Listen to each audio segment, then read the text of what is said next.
মাধ্যমিকের রেজাল্ট বেরোনোর দিন পাঁচেক পর আমি নগেনদার বাড়ি পাশ দিয়ে যাচ্ছি। তো হঠাৎ করে দেখি নগেনদার মেয়ে তার মাকে, মানে নগেনদার বউকে ও বাবার বউ, ও বড় মেয়ের মা, এই সব বলে ডাকছে। তো আমি তো শুনে অবাক।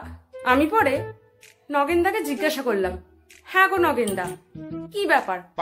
তোমার ছোট মেয়ে শুনলাম বৌদিকে ও বাবার বউ, ও বড় মেয়ের মা এসব বলে ডাকছে, ব্যাপারটা কি? নগেনদা তখন বলল, আর বলিস না, মেয়েটা এবার মাধ্যমিক পরীক্ষা দিয়েছিল। তো ওর মা ওকে বলেছিল, পরীক্ষায় যদি পাশ করতে না পারিস একদম কিন্তু আমাকে মা বলে ডাকবি না। আমি নগেনদাকে জিজ্ঞাসা করলাম যে ও যে বৌদিকে এসব বলে ডাকছে, তো বৌদি কিছু বলছে না। তখন নগেনদা আমাকে বলল, আর বলবে কি করে, বৌদিই তো বলেছে পরীক্ষায় পাশ করতে না পারলে মা বলে ডাকবি না। তো তাই ওর মাকে ও বাবার বউ, বড় মেয়ের মা এসব বলে ডাকছে।